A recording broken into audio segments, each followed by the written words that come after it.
The first probe arrived on a Tuesday. Not with fanfare or cosmic drama, just a metallic whisper cutting through Earth's atmosphere at 1432 GMT. It landed in a wheat field outside Topeka, Kansas, crushing exactly 47 stalks and leaving a crater the size of a dinner table.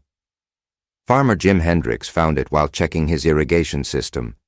Silver, smooth, about the size of a basketball, humming with energy that made his teeth ache. He called the sheriff. The sheriff called the state police. The state police called the FBI. And within 6 hours the field was crawling with men in black suits who spoke in whispers and carried equipment that didn't exist on any civilian market. But it wasn't the first probe.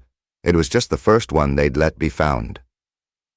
Deep beneath the Swiss Alps, in a facility known only as Site Omega, Director Sarah Chen stood before a wall of monitors displaying identical objects scattered across the globe.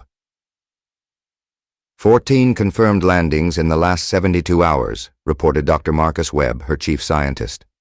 His hands shook slightly as he adjusted his glasses. Australia, Siberia, the Amazon, Antarctica. They're not random. They're mapping us. Chen nodded, her face carved from stone. She'd been preparing for this moment for 30 years. Analysis? Reconnaissance drones. Advanced beyond anything in our theoretical models, but... Webb paused, checking his readings again. Director, they're almost primitive compared to what we expected. Explain. The quantum signatures are crude. The materials are standard titanium-carbon composites, if this represents their technology. He looked up, confused. They're centuries behind us. Chen allowed herself a small smile. No, Dr. Webb. They're exactly where we expected them to be. Signal the Council. Phase 1 is complete. It's time for Phase 2. Across the globe, identical facilities received the same coded transmission. Beijing's subsurface command center, hidden beneath the Forbidden City. Moscow's deep strategic reserve, buried under the Kremlin. The Pentagon's Sublevel 12, which officially didn't exist. And 37 other locations, each housing humanity's greatest secret. We weren't just waiting for them to find us. We were waiting for them to underestimate us. The Zephyrian fleet hung in space like a constellation of death. 300 ships, each the size of a city, their hulls gleaming with quantum armor that had conquered 17 star systems. Admiral Vex Korath stood on the bridge of the flagship terminus, 6 arms folded across his chitinous chest, compound eyes reflecting the blue marble of Earth. Initial reconnaissance confirms a primitive species, reported his intelligence officer, Subcommander Thek. Carbon-based bipeds. They've barely achieved faster-than-light communication. No orbital defense platforms. No quantum weapons detected. Vex Korath's mandibles clicked in satisfaction. Population? Approximately 8 billion, scattered across 7 continents. Multiple tribal governments. They appear to be in constant conflict with each other. Perfect. Fragmented, primitive, and numerous. They'll make excellent slaves for the mining colonies. The Admiral gestured with one clawed appendage. Begin standard conquest protocol. Deploy the intimidation broadcasts. Let them know their new masters have arrived. What Vex Korath didn't know was that every signal his fleet transmitted was being intercepted, decoded, and analyzed by quantum computers hidden in the Earth's core. Computers that had been calculating this exact scenario for decades. In Site Omega, Director Chen watched the alien broadcasts with clinical interest. The Zephyrians were following the same pattern they'd used on 16 other worlds. Intimidation, then demands for surrender, then systematic subjugation. It was textbook galactic conquest. They're transmitting on all frequencies, Webb reported. Standard domination rhetoric, surrender or face annihilation. The usual threats. How long until they expect a response? Based on their historical patterns, 72 hours. That's how long they usually give primitive civilizations to consider submission. Chen nodded. More than enough time. Dr. Webb, please activate the Icarus protocol. Webb's face went pale. Ma'am, are you certain? Once we initiate Icarus, there's no going back. The masquerade ends. 30 years of preparation, Dr. Webb. 30 years of waiting, watching, and learning. The masquerade was never meant to last forever. She turned to the communications console. Open a channel to all Council sites. Authorization Chen 77 Alpha. Begin final phase implementation. The message went out across fiber optic cables buried 3 miles beneath the ocean floor, quantum entangled particles that existed in 17 dimensions, and communication networks that operated outside the known laws of physics. In hidden facilities across the globe, things that had been sleeping began to wake up. Dr. Elena Vasquez stood in the center of CERN's actual Large Hadron Collider, not the public version that tourists saw, but the real one, the one that stretched for 300 miles beneath Europe, the one that had been colliding particles at energies that would terrify theoretical physicists. Antimatter reserves at maximum capacity, she reported to the global network. Quantum field generators online, dimensional anchors stable. We're ready to tear a hole in reality itself. In the Siberian wasteland, Colonel Dmitry Volkov descended into Launch Complex 0, a facility hidden beneath the permafrost since 1962. Row upon row of missiles stood in perfect formation, but these weren't nuclear weapons. These were kinetic bombardment platforms capable of accelerating projectiles to 90% the speed of light. Relativistic kill vehicles armed and targeted, Volkov reported in accented English. We can glass their entire fleet in 47 seconds. Beneath the Sahara Desert, Dr. Amara Okafor checked the readings on Project Mindbridge, a quantum consciousness interface that had taken 20 years to perfect. Banks of supercomputers hummed around her, each one containing the uploaded minds of humanity's greatest military strategists, scientists, and philosophers. Collective Intelligence Network is fully operational, she announced. We have the combined knowledge of 10,000 of our finest minds running tactical simulations. Current probability of successful first contact resolution, 94.7%. In the depths of the Atlantic Ocean, Captain James Morrison stood on the bridge of the U.S. Leviathan, a submarine the size of Manhattan that had been constructed in absolute secrecy over the past 15 years. Around him, his crew of 2,000 operated weapon systems that existed in theoretical physics papers and fever dreams. Deep Strike Squadron reports ready, Morrison announced. Cloaking fields at maximum efficiency. They still don't know we're here. And in a facility that existed between dimensions, accessible only through quantum tunneling, Dr. Sarah Chen's true identity was finally revealed. She wasn't just a director. She was the architect of humanity's greatest deception. The truth was simple. Humanity had been monitoring galactic civilization for over a century. We'd detected their communications, studied their technology, analyzed their conquest patterns. We knew about the Zephyrians, the Keth Imperium, the Hive Swarms, and 17 other spacefaring civilizations. We'd been waiting, learning, preparing. Admiral Vex Korath was reviewing the tactical data when his communications officer interrupted. Sir, we're receiving transmission from the planet. It appears to be their response to our ultimatum. Already? They're more compliant than expected. The Admiral activated the main viewer. Let's see how quickly they beg for mercy. The screen flickered to life, showing a human female in what appeared to be some kind of command center. She was older, with gray-streaked hair and eyes that held depths the Admiral couldn't quite fathom. I am Director Sarah Chen, speaking on behalf of the United Earth Coalition, the human said in perfect Zephyrian, her accent flawless.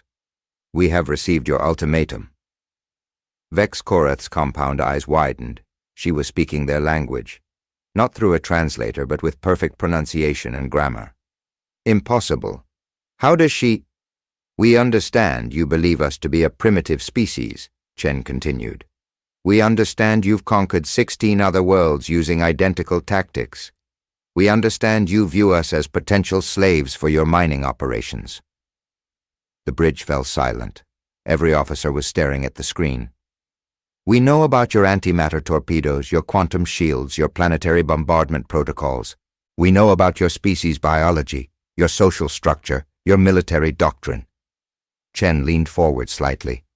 "We know because we've been watching you for 97 years. Sub-Commander Thek's voice was barely a whisper. "Sir, that's impossible. We've had no contact with this system. How could they possibly?" "Your first deep space probe was launched in 1847 by your calendar," Chen said, as if she'd heard the question. "It was detected by our early warning systems in 1863. Since then, we've monitored every transmission, every ship movement, every conquest.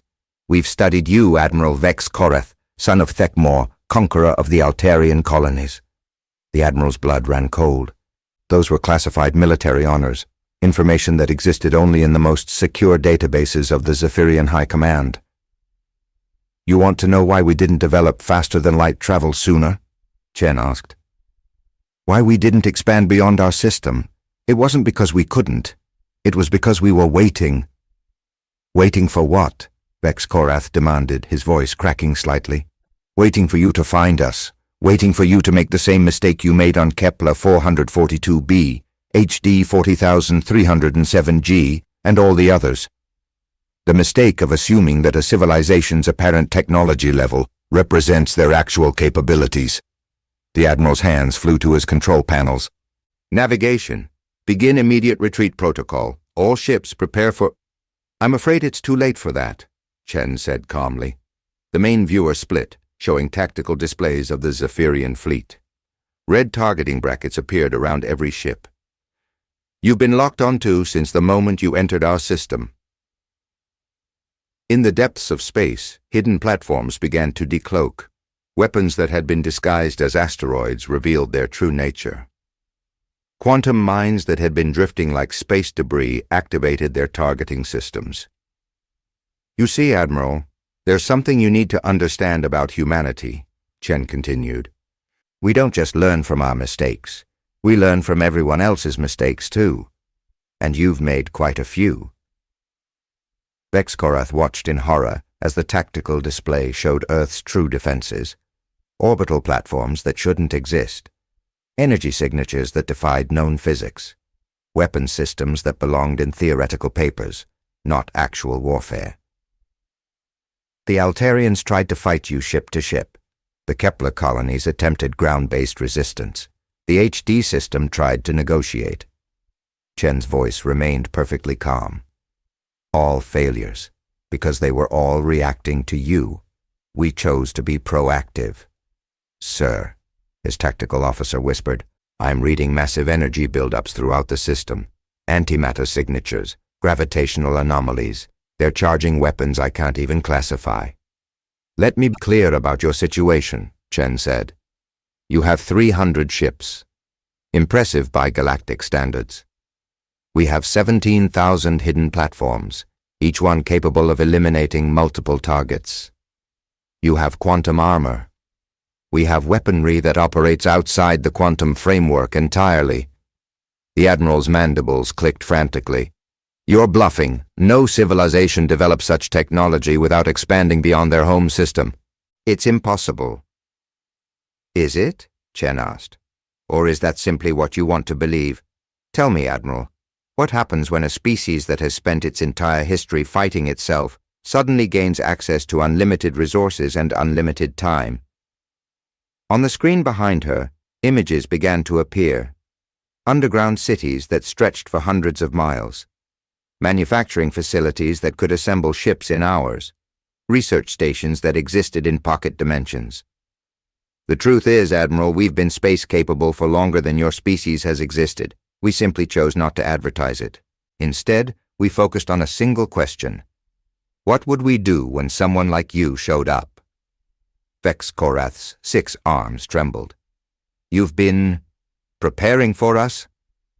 "Preparing for anyone who might view Earth as a conquest target. You're not special, Admiral. You're simply the first to find us." Chen gestured to something off-screen. "Would you like to see what preparation looks like?"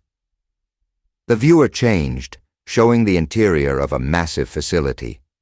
Rows upon rows of ships, each one larger than the Zephyrian flagship. Weapons that hummed with barely contained energy. Soldiers in armor that seemed to bend light around them. This is just one of our shipyards. We have 47 others. The image shifted again, showing facilities on the Moon, Mars, hidden bases in the asteroid belt. Each one fully operational, each one ready for war. But here's what you need to understand, Chen continued. We don't want war. We want something much simpler. We want you to leave, and we want you to send a message to every other would-be conqueror in the galaxy. What message? Vex Korath asked, his voice barely audible. That Earth is not a target, it's a warning. What happened next became known throughout the galaxy as the Sol demonstration. In the span of 47 minutes, humanity revealed capabilities that shouldn't have existed. Weapons that violated known physics. Ships that moved faster than light without using conventional drives. Defenses that made entire star systems look primitive. The Zephyrian fleet didn't fire a single shot. They couldn't. Every weapons system was locked down by quantum interference fields. Every ship was held in place by gravitational tethers. Every communication was being monitored, recorded, and analyzed. You have two choices, Chen announced as the demonstration reached its climax. Leave now and carry our message to the rest of the galaxy, or stay and become the first example of what happens to civilizations that threaten Earth. Admiral Vex Korath looked around his bridge. His officers were staring at their instruments in shock. Readings that made no sense. Energy signatures that shouldn't exist. A reality that contradicted everything they'd been taught about the universe.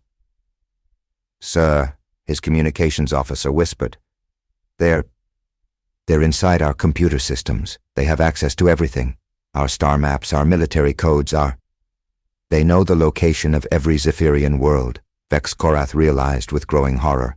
Every base, every colony, every ship. Precisely, Chen said. As I mentioned, we've been watching, learning, preparing. Did you think we'd limit ourselves to passive observation? The Admiral closed his compound eyes. His entire military career, his species' entire concept of galactic dominance, was crumbling around him. They weren't the apex predators they'd believed themselves to be. They were children playing with toys, and they'd just encountered adults. What do you want from us? He asked finally. Simple. Return to your territory. Inform your high command that Earth is under protection. And spread the word to every spacefaring civilization you encounter. Chen's image leaned forward. Tell them that humanity wasn't hiding. We were waiting. Waiting for what? For the galaxy to grow up. For civilizations to move beyond conquest and slavery. For species to learn that cooperation is more powerful than domination. She gestured to the tactical displays. Everything you've seen today was built through cooperation. Every human nation working together for a common goal. And if they don't listen, if other species still see Earth as a target, Chen's smile was cold and sharp. Then they'll discover why we've been waiting for so long, and they'll learn that sometimes the most dangerous predator is the one that's been watching from the shadows. The Zephyrian fleet left Sol System 67 minutes after the demonstration began. They carried with them detailed recordings of humanity's capabilities, strategic analyses that would reshape galactic military doctrine, and a message that spread across the galaxy faster than their ships could travel. Earth was not a primitive world ripe for conquest. It was the home of a species that had spent centuries preparing for the moment when the galaxy found them. A species that had turned their entire planet into a fortress, their entire civilization into a weapon, their entire history into preparation for this day. In the months that followed, the galactic community watched in fascination as humanity finally revealed itself. Trade delegations arrived not as conquerors, but as supplicants. Scientific exchanges were proposed, not as methods of exploitation, but as genuine partnerships. Dr. Sarah Chen, no longer director of Site Omega, but now Secretary General of the United Earth Coalition, stood before the Galactic Council for the first time. Representatives from 47 different species watched as she took the podium. My fellow sapients, she began, humanity formally requests membership in the galactic community, not as subjects, not as a client species, but as equals. The Altarian representative, a tall, crystalline being whose world had been devastated by the Zephyrians decades earlier, was the first to speak. "How do we know you won't use your advanced technology to conquer us as the Zephyrians did?" Chen smiled. "Because if we wanted to conquer you, we would have done it already. We've had your locations, your capabilities, your weaknesses mapped for decades. Conquest was never our goal." "Then what is your goal?" asked the Kepler delegate. "Evolution, cooperation, the advancement of all sapient life in the galaxy." Chen activated a holographic display. "What you've seen of our military capabilities is impressive, but it's not our greatest achievement. Our greatest achievement is learning to work together." The display showed Earth's history, centuries of war, conflict, and division, and then gradually the emergence of cooperation, the development of global institutions, the pooling of resources for common goals. We learned that a species' survival doesn't depend on its ability to destroy others. It depends on its ability to work with others, and that's what we offer the galaxy. The hive queen of the insectoid collective, whose species had never known individual thought, spoke through her translator drones. "Your offer is appealing, but how do we trust a species capable of such deception? You hid your true nature for over a century." "Because revealing it sooner would have led to war," Chen replied. "We learned from history. When a more advanced civilization encounters a less advanced one, conflict is almost inevitable. We chose to level the playing field first. By becoming so advanced that conflict was impossible," the Zephyrian ambassador added quietly. Admiral Vex Korath had been stripped of his rank and exiled, but his replacement had learned the lesson well. "Exactly. We didn't hide because we were afraid. We hid because we were responsible. Because we understood that true strength isn't the ability to destroy others, but the wisdom to avoid having to." The debate continued for hours, but the outcome was never really in doubt. Humanity's demonstration had fundamentally altered the balance of galactic power. Every species now understood that Earth was not a world to be conquered, but a partner to be courted. Within a year, the first interstellar trade agreements were signed. Human technology began to flow to worlds that had been devastated by conquest. Medical advances that could heal species-wide genetic damage. Energy systems that could power entire civilizations. Manufacturing techniques that could rebuild worlds. But perhaps more importantly, humanity shared something else. The knowledge of how to work together. How to turn competitive instincts into cooperative advantage. How to transform a species from a collection of competing tribes into a unified civilization. Dr. Elena Vasquez, former director of the Real CERN facility, now served as head of the Galactic Scientific Cooperative. Her first project was teaching other species how to build their own dimensional research facilities. "The key," she explained to a group of Altarian scientists, "isn't just the technology, it's the cooperation. Every breakthrough we achieved required hundreds of human minds working together, building on each other's ideas." Colonel Dmitry Volkov, once guardian of humanity's hidden weapons, now led the Galactic Defense Initiative. His job was to teach other species how to defend themselves without becoming conquerors. "Strength without wisdom is destruction waiting to happen," he told a gathering of military leaders from across the galaxy. "True defense is making war so costly that no one wants to start it." Dr. Amara Okafor's quantum consciousness network had evolved into something unprecedented. A galactic think tank where the greatest minds from dozens of species could collaborate in real time, sharing knowledge and insights across light years. And Captain James Morrison's submarine had become the flagship of humanity's merchant marine, carrying goods and knowledge to worlds that had never known abundance. But it was Dr. Sarah Chen who perhaps achieved the most important victory of all. Standing once again before the Galactic Council, now as its elected chairwoman, she announced the signing of the Galactic Cooperation Accord. "Today, 49 species commit to a new way of existence," she declared. No more conquest, no more slavery, no more treating other sapient beings as resources to be exploited. The accord was more than just a treaty. It was a fundamental shift in how galactic civilization operated. Trade replaced conquest. Cooperation replaced competition. Knowledge replaced hoarding. It wasn't perfect. There were still conflicts, still disagreements, still species that refused to participate.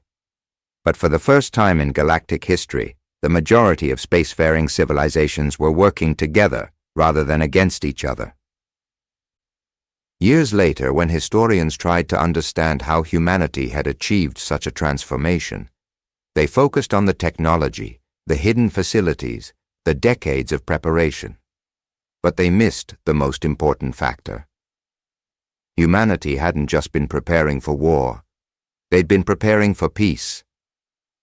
Every hidden base, every secret weapon, every cloaked facility had been designed not to destroy other civilizations, but to make them irrelevant.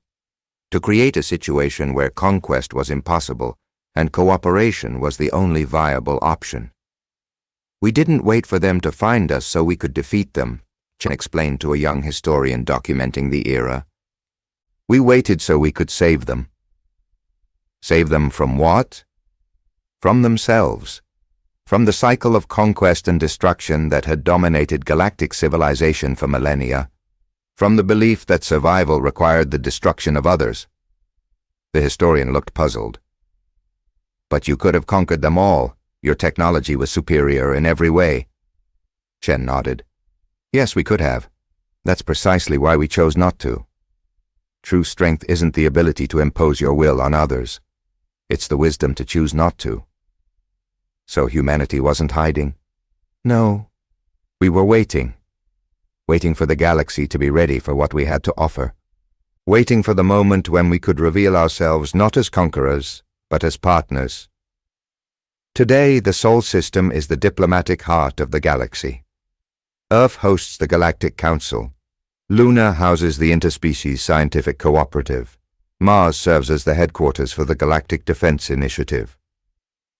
But perhaps most importantly, scattered throughout the solar system, are the schools.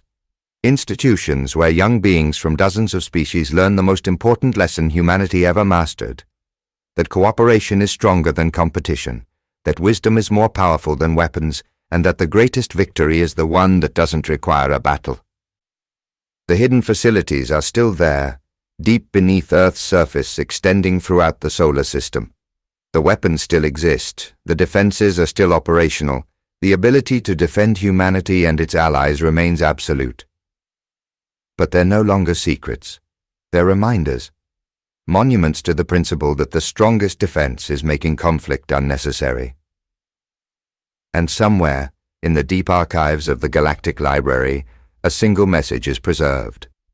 The first transmission Earth ever sent to an alien civilization broadcast the day the Zephyrian fleet fled Sol system. 3607. To all who would threaten the peace of the galaxy, humanity wasn't hiding from you. We were waiting for you, waiting to show you that there's a better way. The choice is yours, evolution or extinction, cooperation or conquest. The future you choose will determine whether you become our partners or our examples. We are no longer waiting. The galaxy had learned its lesson. Humanity had kept its promise. And for the first time in galactic history, the stars belonged not to the strongest but to the wisest. In the end, that's what made humanity truly dangerous. Not their weapons, not their technology, not their hidden strength. It was their understanding that true power doesn't come from the ability to destroy, but from the wisdom to create something better. They weren't the galaxy's conquerors, they were its teachers. And the lesson they taught was simple. Sometimes the most powerful response to aggression isn't violence. It's patience. As Director Chen had once said in those early days of first contact, we didn't spend a century preparing for war. We spent a century preparing for peace. And peace, it turns out, requires the strongest foundation of all. The foundation of being so prepared for war that no one dares to start one. Humanity wasn't hiding. They were waiting, and now finally the wait was over.